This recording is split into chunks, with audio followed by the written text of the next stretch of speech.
Tonight we welcome Paola Mendoza, an award-winning filmmaker, best-selling author, and nationally recognized advocate for immigrants and women's rights.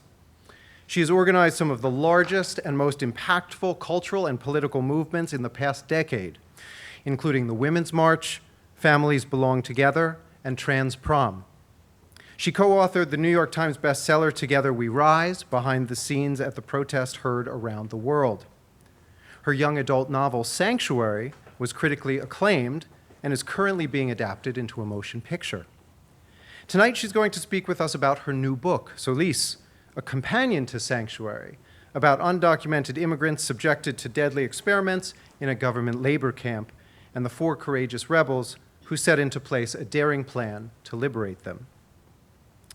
She will be joined in conversation by A.J. Hikes, a prominent social justice advocate and community organizer who serves as Deputy Executive Director for Strategy and Culture at the ACLU. We are clearly in for a terrific conversation tonight. Please join me in welcoming Paola Mendoza and A.J. Hikes.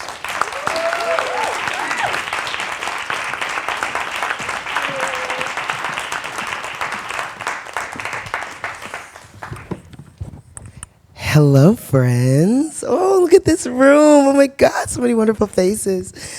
Hi, friends. It's good to see you all. It is so good to be back home in Philadelphia, and it is so exciting to be here with my dear friend Paola Mendoza, who is the author of Sanctuary and Solis. So, Solis is out now, and it's so exciting. Congratulations. Let's give it up for Paola again. How does it feel now that your baby is out? You know, like giving birth, it feels great when it's out, and then you get really exhausted as you're shepherding it out to the world. It's been a journey, you know. I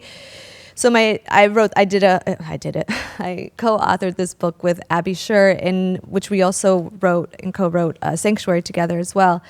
And Sanctuary came out in the pandemic. In 2020, in August of 2020, so in like the height of terror. And then we started to get to work on Solis about 6 months after that. And it took much longer than we expected. But we are here. At the moment couldn't be more, I think, crucial and specific for this book. So I'm excited to be here in Philly with you all, talking about all the things that we are going to talk about. Yes. So, well, let's get into that, because I think what my experience was as I was reading this book, and you all, it truly is phenomenal. I'll talk a little bit about kind of how I came to do this with Paola, but as I was reading it, I was struck over and over again about how hauntingly, eerily, creepily relevant and timely it is. Yeah. And so it's this dystopian kind of reality that exists in the not so distant future. It's set in 2033. And it feels simultaneously very far away from us and also imminent. Mm-hmm. Like, this is a thing that could happen tomorrow. Mm-hmm. Talk to me about the significance of this book coming out in this moment. Mm-hmm. Less than a month. In fact, you know the work that I do at the ACLU, so we have an actual countdown. So 26 days. I know. Sorry. If I have to deal with the anxiety, so do y'all. 26 days from the most consequential election of our time. So talk about the importance of it coming out right now. Yeah. I'm glad that you framed it in that way, because when the idea of, and I can't talk about Solis without talking about Sanctuary just yet. So when Sanctuary, the idea came to me, it was in 2018. It was during family separation. I organized nationally against family separation, and I was organizing individually with families who had been separated. And that is and was some of the hardest work I have ever done in my life. And I have seen a lot in my life. I've gone to lots of different places in the world. I've seen hard things. It's what I do as an artist and as a writer, as I go to pain and I go to darkness, not to exploit it, but rather to shine a light on it, so that we can understand what's happening and then hopefully do something and mobilize around that pain and that injustice. But family separation, broke me in a way that I've never been broken. My child at that time was about 5 or 6, and I would have moms calling me on the phone, begging, crying to please help me find their children. And I tried. And I can do a lot. Like I always tell my son, if you want ice cream in the desert, you call mama. Mama will get you ice cream in the Sahara Desert. I will figure out a way. But I could not figure out a way to find these kids. And I was so angry that I didn't know what else to do except to create from that anger. And what came out of that anger and that frustration was the idea in the world of sanctuary. And for me, it was really important to make that world close to us, put it in our reality, put it in our reach. Because I wanted to say to all of us, this is what could happen if we allow family separation to continue. And yes, we know that this country has been built on family separation. The concept was not new, but it was new for me. It was new for the way that I was experiencing in that way, in that violent way with my community in this way. If we don't stop it, what can our world become? And I imagined Sanctuary, I then imagined Solis. And then I asked the question, what can stop it? And the answer to that is Valley, the 16-year-old undocumented girl that's just a regular girl. She's just she's not Katniss, she's not extraordinary, she can't sing great, she can't dance great, she's not a mathematician, she's just regular. Because it's gonna take regular people like you and me and you to go out and stop this world from happening. And with 27 days before the election, 26, I gave us an extra day. 26 days before the election, us regular people have to stop what I think is an authoritarian regime from coming into power. And so much of what's in this book and what's in Sanctuary is pulled directly from his mouth.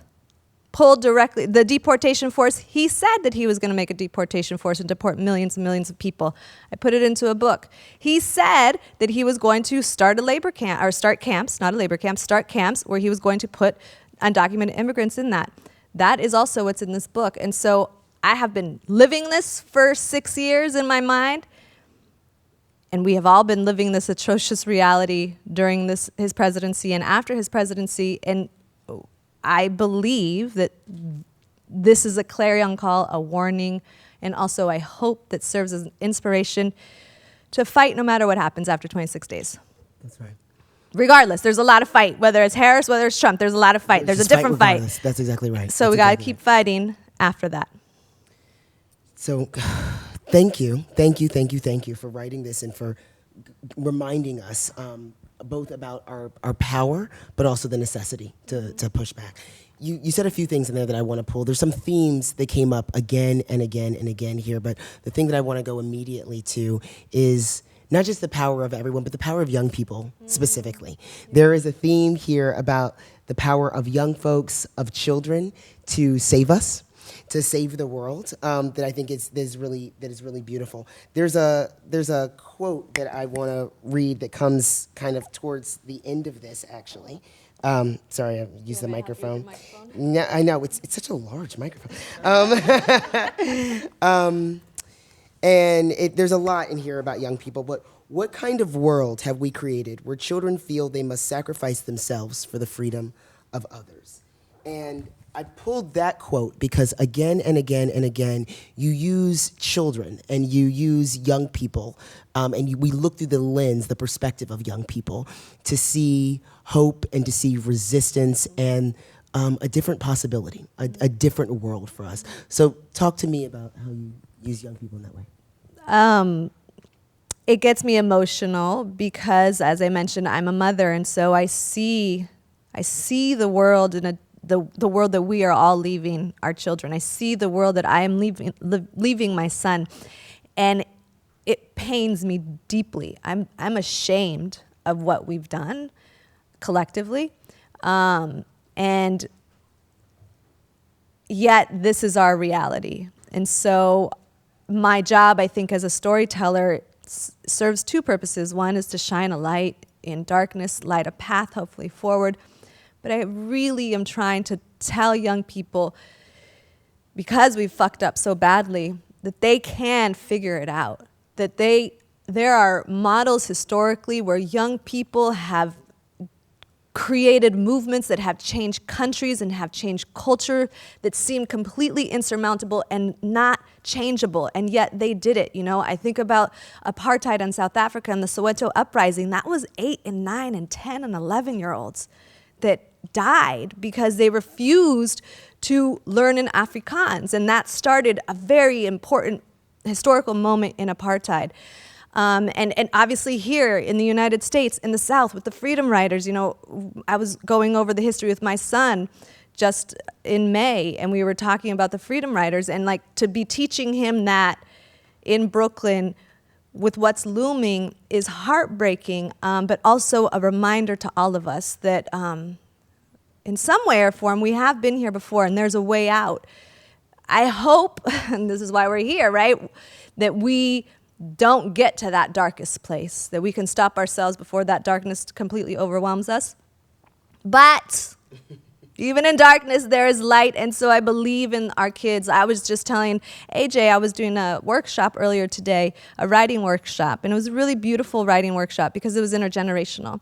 There was women there. There was a woman there. She was 80 years old, Alma. She was writing her book about the woman that took care of her in Mississippi, and she was working on her book, and at the same time there was another little girl, Mila, who was 12 years old, who was writing her second book.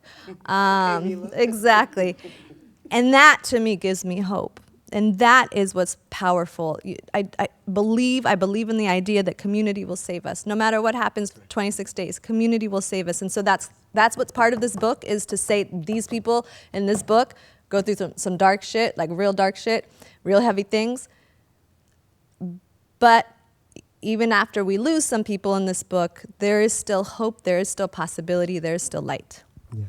And we're going to get back to the hope piece, because even in all the despair, and child, there is some despair. I'm not going to lie to y'all. There's some despair, there's some desperation. It's tough. But you always find a way to weave in the hope and the light, which I very much appreciate that reminder. I'm going to pivot us a little bit. This is co-authored with Abby Sher.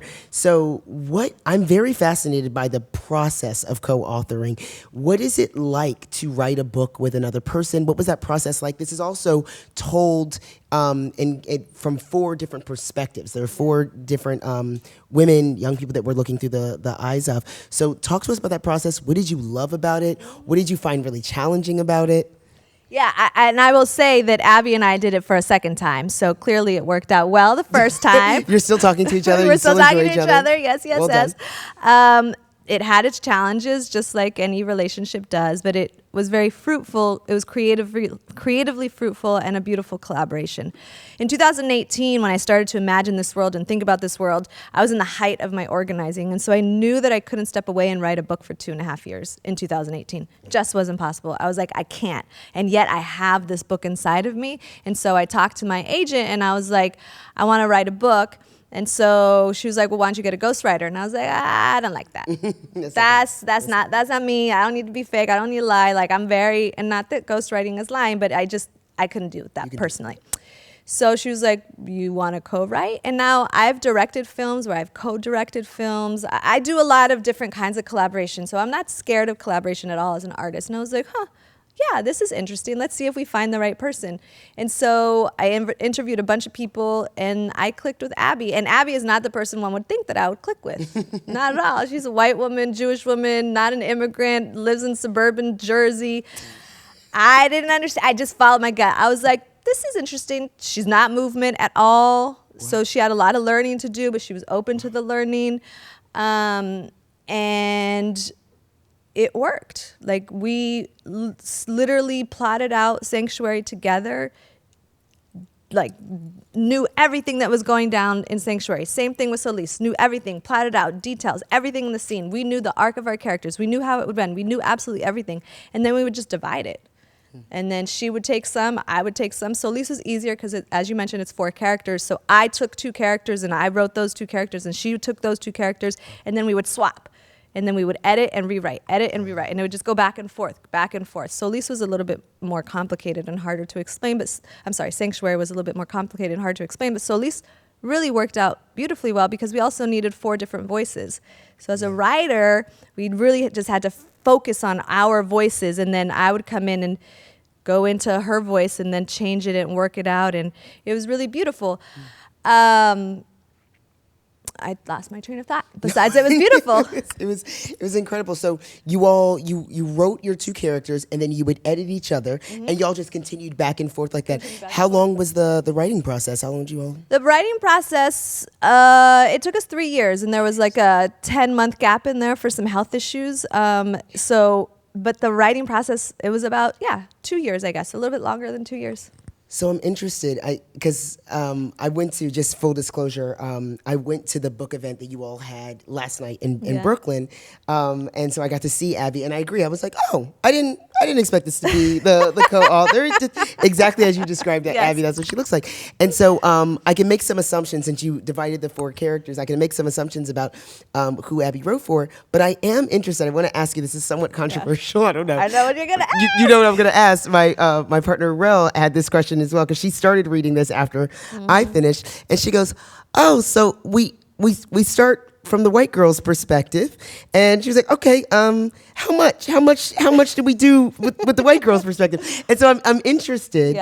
Talk to me about how you thought through, when we're looking at this new world and this new what was the decision-making process? And we are going to look at this new world through, and we're going to start through the white girl's perspective. Yeah, and I think it's really important to understand the white girl, Jess, in this scenario. She, in the previous book, is a deportation force officer, and which also was, I think, a bold choice on our end and a challenging choice. Jess was a really challenging character to write, because what I wanted to make sure that we didn't fall into was to allow her to just say sorry, to just feel bad, to in any kind of way be the white savior, the white hero.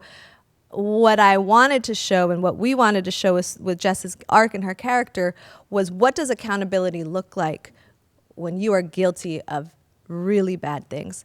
And also, she's a child. She's 16. And that's important to take into account in her journey and her arc. But the question there is, a post-Trump world, whether he wins in 26 days or doesn't, I want to survive in that world. I don't know if I want to stay in this country. We shall see. But I do want to survive in that world. And so how do we survive? I come from Colombia. I'm born in Colombia. Colombia was in war for 52 years. My grandmother's, the majority of her life, my entire life, my country was in civil war. We just got peace, and it's a strained peace, as peace often is in these scenarios, 6 years ago. How do we, as a country of 50+ million people, live with one another? There has to be a give and take, truth and reconciliation, which is complicated in and of itself. We've seen it in South Africa, we've seen it in Rwanda, we've seen it in Chile. I believe that is the way forward, and so that's why we put Jess in here. And the reason that we started off with Jess also is, with Jess, we enter the world of the deportation camps through her eyes, and I think it's even more uncomfortable and more challenging to go into the labor camps through her eyes as both a victim and a perpetrator. And that's what I wanted to challenge the readers to feel. And don't worry, we don't stay too long with her. But we stay what I hope is long enough to bring our characters in, and then, or to bring our readers in, and then to turn them around, to shake up their hearts, to make them think, to challenge us, because she was very challenging to write. She was extraordinarily challenging. Yeah, you did a beautiful job. An incredibly nuanced character. I have a couple of questions for you. I want to turn to queerness. Yeah. But I also, we're going to do some gay shit in here. But before we get there, is there anything that you want to read for us? Are there any excerpts that you want to do? Yes. I thought that we should do that. Yes, I'm going to read. Because we're talking so much about it, but I want folks to actually hear, because it's beautiful writing. So just the little setup here. Ernie is Valley's little brother, and their mother was taken by the deportation force, and this happens in the previous book. So she's talking about that here. And Ernie's 8 and Valley's 16. Ernie and I have been through so much together. The meat truck filled with swinging carcasses where we saw a man get killed. the DF drone taking away a broken Rosa and a lifeless Tomas as we cowered in the trees. We jumped onto a moving train as it hurled toward California. We tied ourselves to the top of that train. It was the only way not to fall off, to not die. And yet, I think it was my biggest mistake because it kept me from mommy. The rope did its job too well, holding us down when I wanted so badly to run. In the distance, I saw the glints of cages, the icy blue lights and the wrists of people who had been captured by the DF. They were the disappeared, but by the miracle of luck, we found them in the desert. The train brought us the unexpected gift of possibility, the gift of mommy. Through my binoculars, I saw her in the distance. I'm almost positive it was her. The blue light glowed in her wrist. She was chained to people in front of her and behind her. She was struggling to walk, but it was her walk. Her head tilted slightly to the right as if constantly questioning the world around her. Her hips swaying side to side, always in rhythm to vallenato, a salsa, or a cumbia. It was how she walked in our apartment before the DF came. The way she moved in the kitchen as she made an ajiaco. The way she paced around the barn when calves were about to be born. There she was, alive.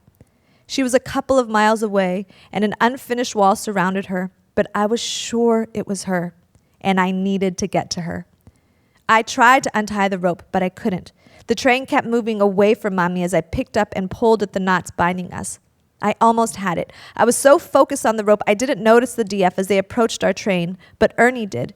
His screams crashed me back to reality. I could hear the buzzing drones flying toward us. The train slowed. The drones appeared, ready to swoop us into their claws. I stopped thinking about mommy and focused on the rope. I had to untie us.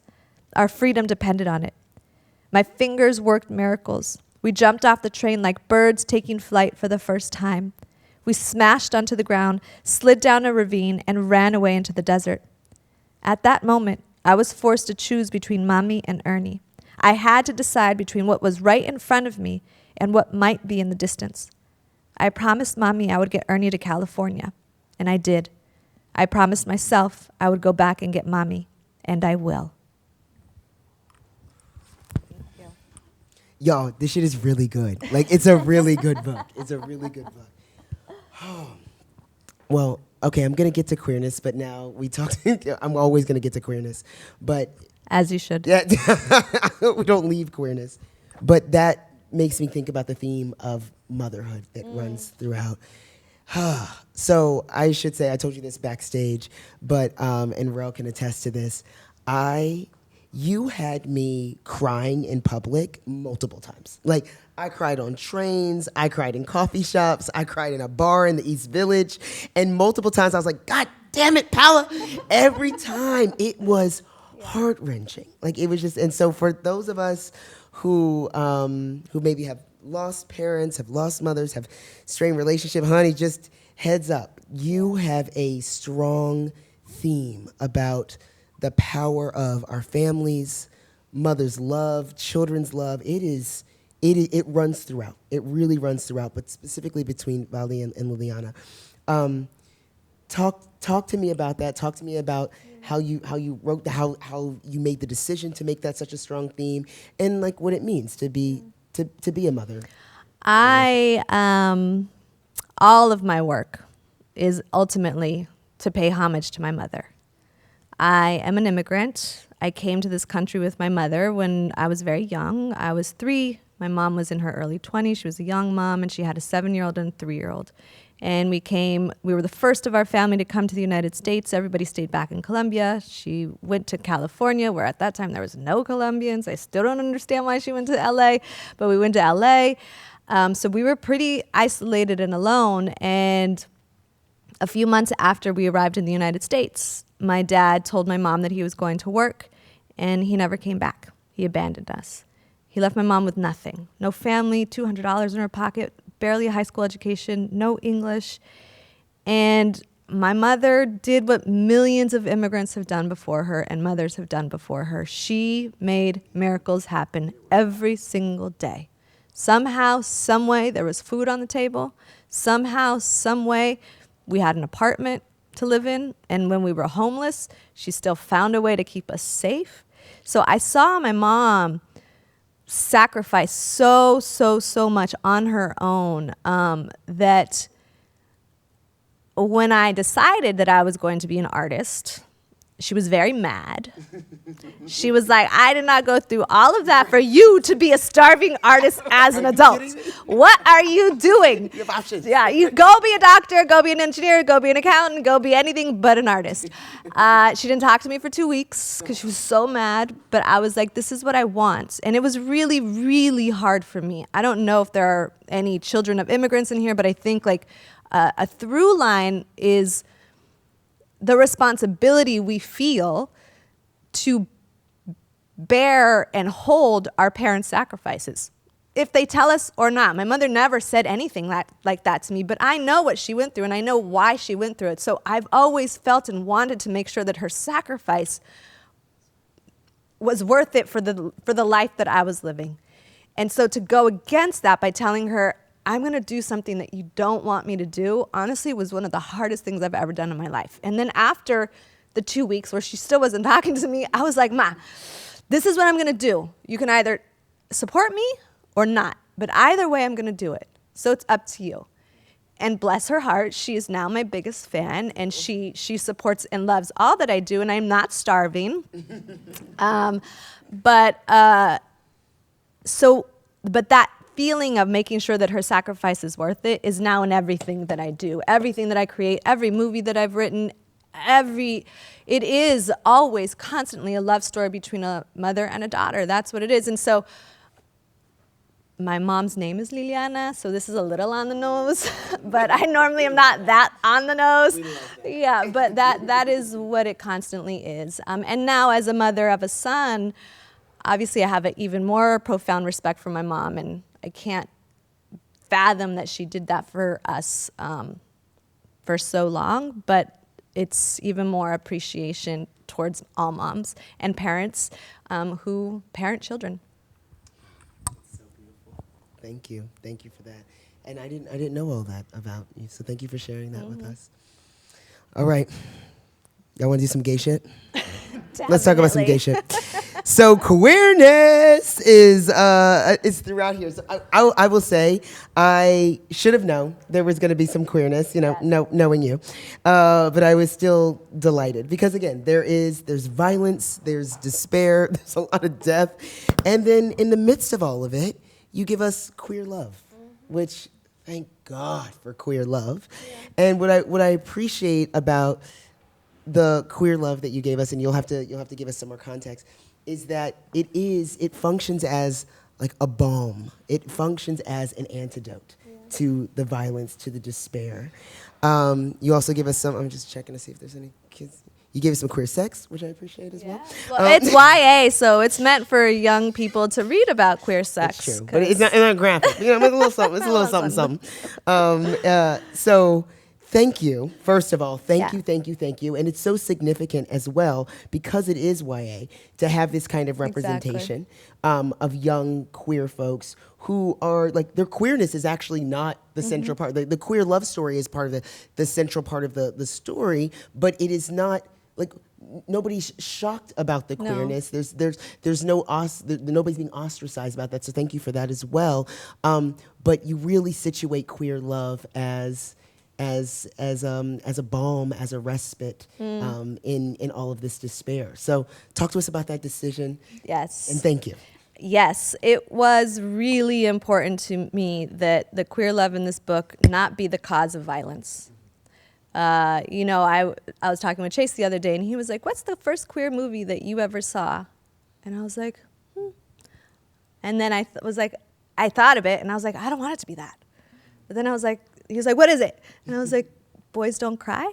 And he was like, "Yeah, me too. That was what I thought too." And I was like, gosh, like that was our first film that we could think of that like was queer love. And so it was really important to make sure that the queerness was not the cause of violence. It was other things. And to that point, that the queerness, the queer love story was a balm, was a thing that you were rooting for, was the thing that made you feel good, was the thing that you wanted to live in. Because unless you're queer for the most part, like you're not, straight people aren't necessarily experiencing it in that way. And so I wanted that. And so as someone that came into my queerness rather recently, exactly what Rania and Kenna's experience and relationship is as a bomb, as this beautiful celebratory thing, that's what it was for me too when I arrived into it. And so it was very easy to write that into the story. And also, I'm also thinking as an organizer and as someone of representation deeply matters to me. So for me, it was like, all these don't say gay bills and books being banned because of queerness. Well, you know what? Fuck you. I'm going to go in here. I'm going to write this. I'm going to write it about them. I'm going to make it beautiful. You're going to ban me anyway. You're going to ban me anyway. I'm talking about immigration. You're going to ban me anyway. So let's just get it all in. Exactly. let's make it beautiful. Let's have a sex scene. Yeah. Let's read about sex that is not just heterosexual sex for young people. Like, it's important, and have a sex scene that also ask questions, a small thing in there. This is a funny story.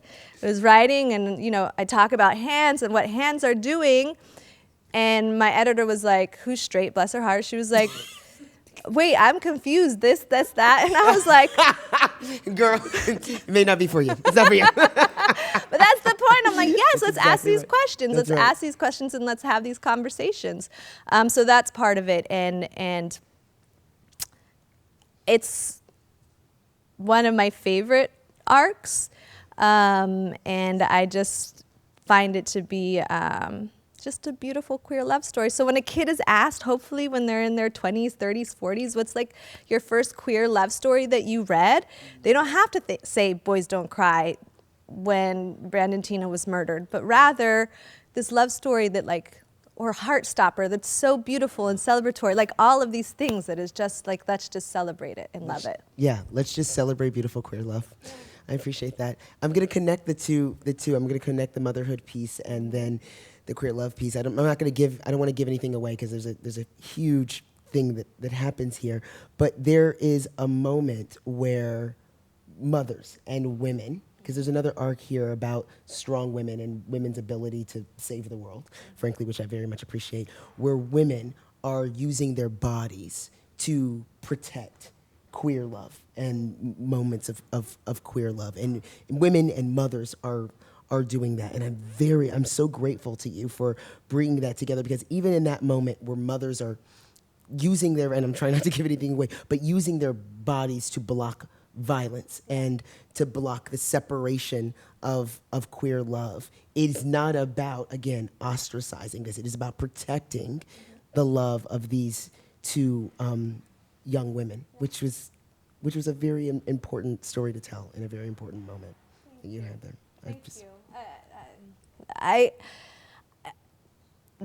So many organizing principles are in this book and in Sanctuary. So I take organizing principles and I try to apply them in a way that is told via a story, that is told in a way that moves our hearts rather than just our minds. And that is one of them. That is what are we willing to do for someone else's liberation?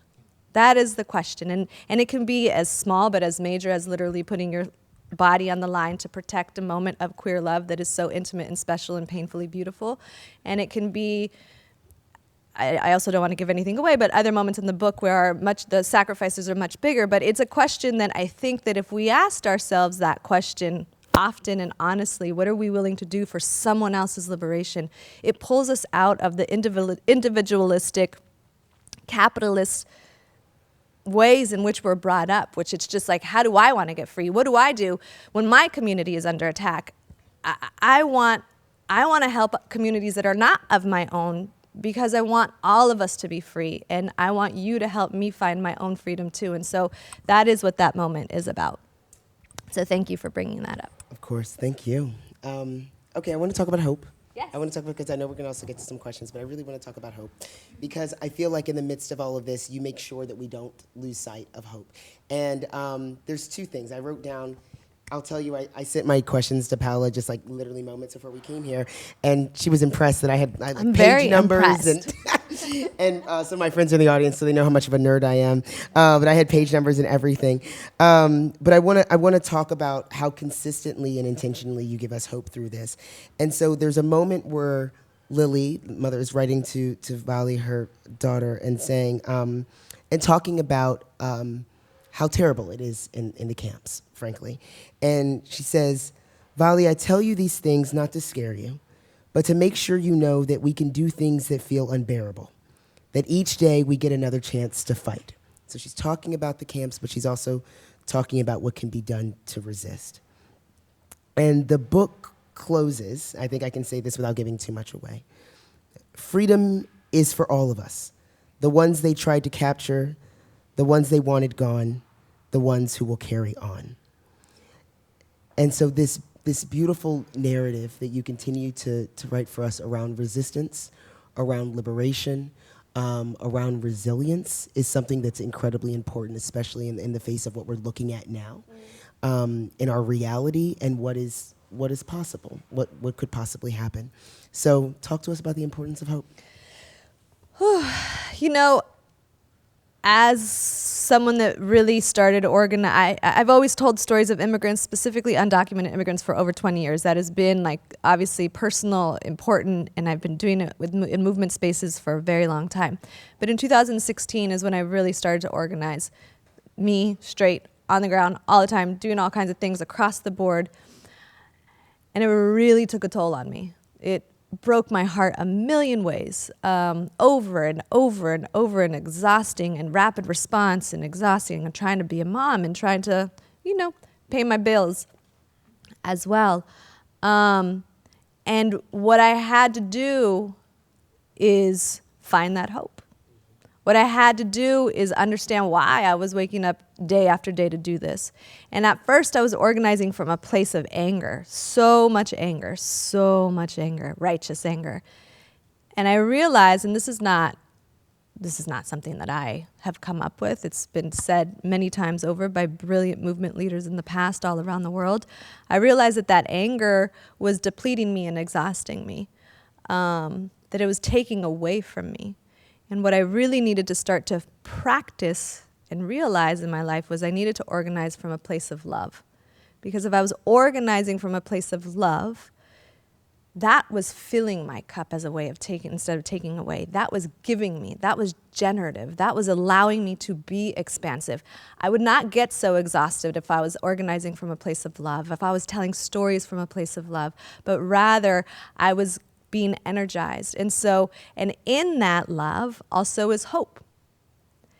And in that hope is optimism. And I always say, some of the most optimistic people I know are organizers, because they have faith. We have faith that what we are fighting for today, we know it will not be resolved today. It will not be resolved most likely in our lifetimes, but we have so much faith and optimism that we believe someone that hasn't even been born yet, that hasn't even been created yet, they're gonna pick up the fight and continue forward. And that is beautiful and optimistic and hopeful. And so in this dark moment, I'm sorry I keep on going back to this dark moment, our dark reality, whatever happens in 26 days, we got to hold on to that. We got to hold on to that and be like, yes, I am knocked down. I am flat on my back. I am scared out of my mind. There's going to be some terrible things that are happening, but we're going to find a way. We're going to find a way, because I'm going to be real honest, not because I care about this country, to be quite frank, but because I care about the people that are in this country. Because I care about my community, because I care about the queer kids, because I care about the immigrants, because I care about the undocumented moms. That's why. So that is what I hold on to. That's hope. And as Mariam Kaba says, hope is a discipline. And that's what it's all about. Hope is a discipline. And a strategy. It Yes. is absolutely a discipline Yes, and a strategy. for It sure. really is. And I know you feel so deeply about community in the way that I do. And regardless of what happens in 26 days, we got us. Mm-hmm. We have always had us. Mm-hmm. We will continue to have us. And we will get us through to the other side regardless. Mm-hmm. We got us. And that's also what I felt through this, is that these folks, they had each other. They had each other no matter what. So they gave me a little. So I know everybody else saw it too. And so I know there's something else I know you want to read for us, and I want to get to that. But I also want to see we have a few minutes for some questions, unless you wanted to read. Let's do questions. Let's do some first. questions if folks have Questions are better. any questions. So if there's any questions, I know it's a little tough too. I was talking about this a little earlier. It's a little tough to ask questions about a book that you have not read yet. But we've talked a lot about the book and about other things outside of the book. But apparently, y'all got some questions anyway. So I love that. We'll take the questions that you have, my friends. Thank you. Yes, we can. Okay, you can read. Okay, so yes, I have not read the book since it came out a few days ago. However, looking at the synopsis and looking at this scenario where we have kids working in these mines to ore minerals, it just makes me think about the green revolution, right? That we're talking about here in the United States, electronic vehicles, our phones and everything, and the ores coming from Congo, where children and their parents are dying. Essentially, I mean, was that what you had in mind when you? Because it is happening right now, so that's why. Yes, thank you so much. Yes, this is absolutely, so much of this book is just things that are happening in this moment in time and maybe evolved slightly forward or changed in order to fit the narrative, but you are 100% correct. What we have in our phone, when we hold our phone, and the reality is that the bodies that made that phone are children, are black bodies, are mothers that are dying as they're mining the chemicals in that phone. So yes, 100%. And we haven't really discussed this a lot, but so much of this book deals with climate disaster, what climate disaster will do to us, and how do we stop it? And, you know, my 11-year-old, he has grown up in a world in which climate crisis is his norm, and it causes so much anxiety. My generation, weren't thinking about it. And, you know, our thing was the ozone layer. And yes, it was scary for sure that the ozone layer was going away, and aerosol hairspray, I remember. That was my thing. But but it was not so present in our lives. So Mateo will wake up and it'll be a cold winter day and he'll be like, Mommy, the climate change is doing good today. Like, we're doing good. We're going to be okay today. And I'm like, yeah, baby, yes. I don't want to break his heart with the reality, but like, that's what's so present, right? So how does that affect our psyche, and what are we doing for that? Those are the questions. Hey there, I have a quick question. But first, an appreciation. I really think that artists are vanguards for our movement. So I really appreciate the work that you've done to kind of create and show us new worlds, right? Where regular folks see a wall, artists see an art project to show us possible. So thank you. As I was watching AJ read this book, and every 15 minutes between sniffles saying, "This is so good." Okay, get to the question. I decided that I couldn't wait, so I had to start Sanctuary, the companion piece, and really love it so far. So I'm curious, with Sanctuary and Solis, do we have the makings of a trilogy?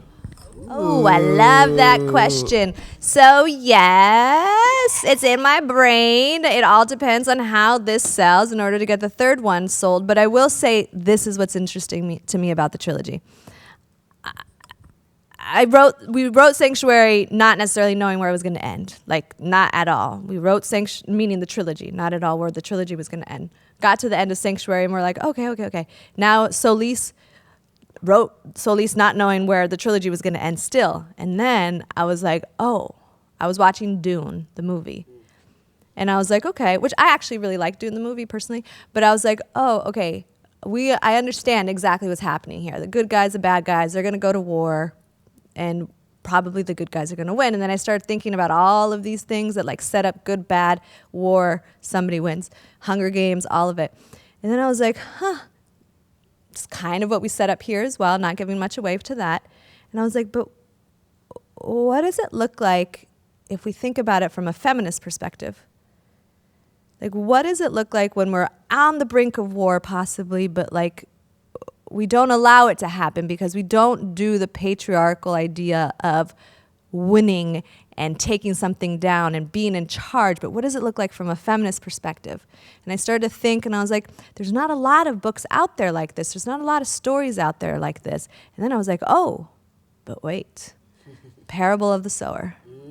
She lights a path for us, and that lead character, Lauren, I believe is her name, she goes out and she creates her own system. and she does something totally different. And I was like, oh yeah, like that's that. So I have an idea and a process that is crazy and wacky in order to create that new system and create that new world. And I hope that I'm able to explore it. We all do. Hi. So in the synopsis, you mention the science experiments that children are forced to go through. I was wondering what prompted you to explore this idea of bioethics within a dystopian setting, and if you allude to any specific violations, either in the past or recently. You know, obviously the history of this country is based on many terrible realities of doctors experimenting on bodies and people of color, mostly. And so, again, the ideas in Solis and in Sanctuary are to take things that have already happened and push them forward and, like, force the reader to see it, force the reader to understand what's happening with these bodies, and force it to be such an injustice that it is enraging, that it, I hope, inspires readers to be like, absolutely not. If Trump is elected, I will not stand for this. I won't allow it to happen. And do I think that we will get to the point of Solis? No, I absolutely don't think that will be happening. I think there's versions of Solis that will definitely be happening. But the point is to say, not here, not now, not ever. And so that's why we really, and there's some gruesome stuff in here. I know we're scaring you with all the darkness and gruesomeness, but I just have to prepare people. But it's not gratuitous. It's not gratuitous violence. It's meant for a purpose to make sure that we organize against what might possibly happen. And if it's Harris's fucking immigration policies right now suck. Talk about it. They're terrible. It's trash, because what has happened is we have gone so far to the right that we've lost our humanity in how we talk about immigrants here. Correct. And that is terrible too. So it's not a party, it's not a right or a left thing. It is all bad. And so we got to come back. We got to go back into our hearts, because what we also know historically is when we demonize people, we do terrible things to them. We've done it. We've done terrible experiments to people in the Holocaust. Like, we know that. So, like, it is possible. So that's what we have to use: stories, share our stories, tell our stories, use art to not allow it to happen. Wonderful. Thank you so much for that question. All right. I think that I get to, unless we have any other questions, I think I get to wrap us here. And what I heard was, well, you have one more passage that you're going to read us, right? Yes, do we have I think time? I think we do. We have we have one more minute. And then I think I heard that maybe you're going to do some book signing. Yes, I will be doing Can I be first? Absolutely. Because I didn't get mine signed yet. So we'll do that. And I do believe that upstairs we're going to do a book signing. So folks, get your books if you don't have them. But if you do, then Paola's going to be doing some signing. I will. So I'm going to read a Rania passage, which is the queer love extravaganza that we were talking about. And what you need to know here is Kenna has asked Rania to try and escape the camps with her. And it's a crazy plan. And so this is Rania's response. And one thing that I didn't set up before is that in this world, California is sanctuary. I'm not sure if I said that, so it's its own country and its safety. I know it sounds ridiculous. We have no idea whether there is even a California anymore, but I don't care. I have to believe in all. I have to believe in it all. I have to let it be possible. We can, says Kenna. We will. Come on. I want to show you those outhouses before the night sirens. Wait. Let's just sit here for a few more moments, please. Kenna is too determined, though. I need you to see this, she says. She kisses me firmly and starts to shimmy her way out of our spot, as if she's going to take off for those outhouses right now. Hold on. I reach for her hand, but before I can pull her back, she's stopped by deep, racking coughs again. She's trying so hard to be quiet, too. Her body is shaking and rocking with the effort of containing it all in. I guide her back into my arms and wait for the fit to pass, massaging her trembling shoulders. When she has enough air in her lungs to speak, the first words out Kenna utters are, "Okay, but you promised me to come look with me tomorrow." "Yes, swear on your life, I swear, and whatever life I have is yours." Kenna's face looks so serious as she continues speaking. "Rania, I don't think this cough is going away, and I don't have much time. The outhouses are our best option, unless you have another idea." She looks at me straight on, unblinking. She does not move. She does not speak. I hate this. No, I don't have any other ideas, but it doesn't mean I'm not just as desperate to get out of here. It's just I don't understand, I whine. What happens if the tunnel ends? We could suffocate down there, and if we do get to the other side, there must be DF out in the desert, plus the drones, the electric wall.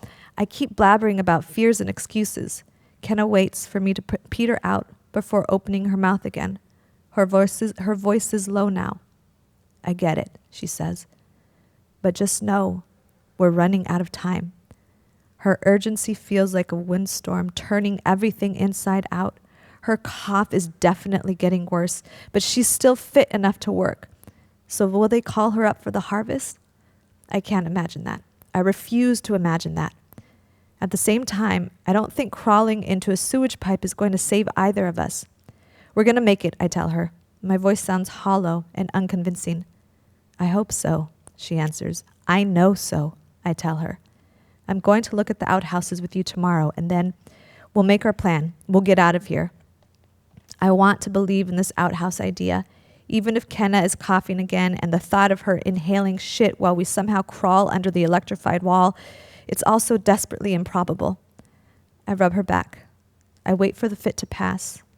I nod as she leans in and kisses me. "Thank you," she whispers. "Are you okay?" I ask. Kenna smiles, tucking my hair behind my ears again. She looks lost in an untouchable sorrow. "I'm okay, Rania," she tells me. I mean, as much as any of us can be right now.